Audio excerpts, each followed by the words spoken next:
Senator Kennedy.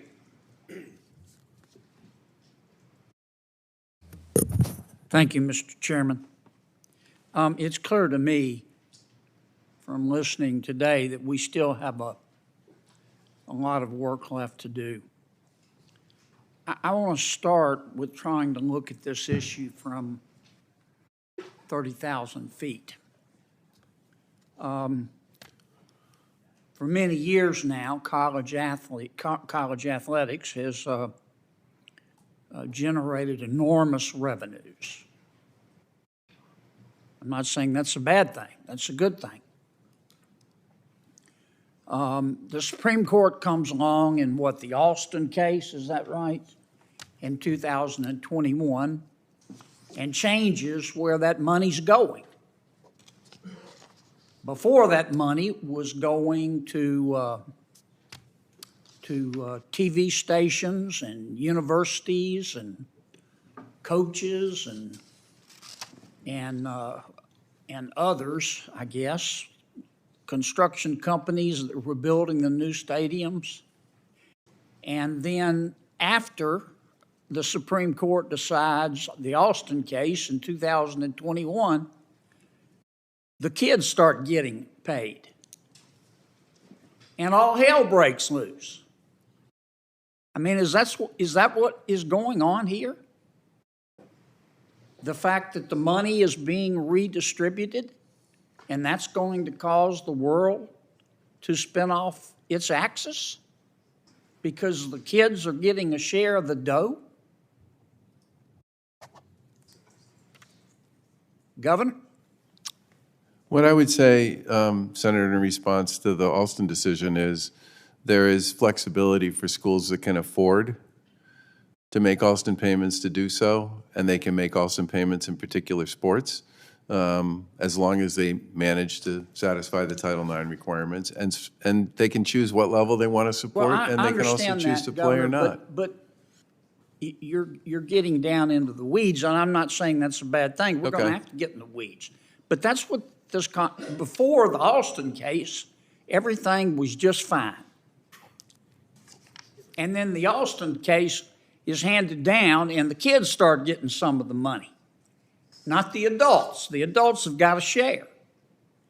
And all of a sudden, the world's on fire. What am I missing here? For the record, I support the Alston stuff. I also support NIL. I just would like to see a little more transparency and support for information to make it easier for student athletes to succeed in this space. Well, let me make this suggestion to you, and I want to hear from the rest of the panel. I would strongly encourage you and your colleagues to try to get together and come up with a new system for us to consider that looks like somebody designed it on purpose. You may regret asking Congress to intervene here. All of a sudden, you're going to be micromanaged. Now, I'm not saying we shouldn't, and my colleagues have raised excellent points, and it sounds to me like we do have a bit of a I don't know, wild, wild west, as Chairman Blumenthal described it. But I'd be real careful before you invite Congress in, start micromanaging your business. Let me go back to the original question. Any of you, what am I missing about this? Isn't this fight over the fact that the kids are now getting some of the money that the adults were getting before? Yes, sir. Absolutely, absolutely.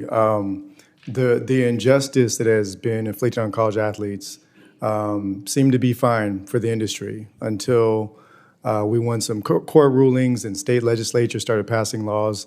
Essentially, the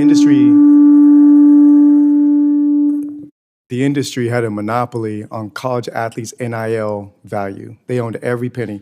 Nike wants to slap a logo on a kid, got to pay the school. Kid can't get a penny. That's what this is about. Many of the schools even said, hey, if that happens, we're going to lose money. Well, that means you've been stealing money from these kids. If it's against, like, the Supreme Court, if it violates antitrust law, that's the problem. You know, the opposition, even employment stats, all this is about we don't want to pay them fairly. You know, NIL, just so you know, this is not equitable economic situation here. That's like saying, go get another job because we're not going to pay you for what you do here. You know, we're going to cap you. Have a national price fix for a scholarship, no matter, and a lot of these schools, I don't know if that's me or That's not. the NFL, man. Is it? So, and we can't treat every division as if it's the same. FBS schools masquerading as D3 schools, saying there are no employees here. You know, and Notre Dame, I know I would imagine they have students in the bookstore as employees. It doesn't seem to harm their educational opportunity. There's no congressional hearings about that. We're talking about equal rights. And this industry is operating in an illegal fashion. It's breaking antitrust law, breaking labor laws, and now it's coming home. And players are getting, you know, avenues and levers and pulling leverage, and here we are saying the sky's going to fall, but it's not the truth. I agree with you. I don't mean to go over so much, Mr. Chairman. We are talking about rights here, but we're also talking about money. And it just seems to me that this controversy, in part, has been caused by a model of redistribution for that money. And I've got a lot of sympathy for the kids, I have to tell you. The adults seem to be able to take care of themselves, but it's the kids that make all this possible. Thank you, Mr. Chairman. Thanks.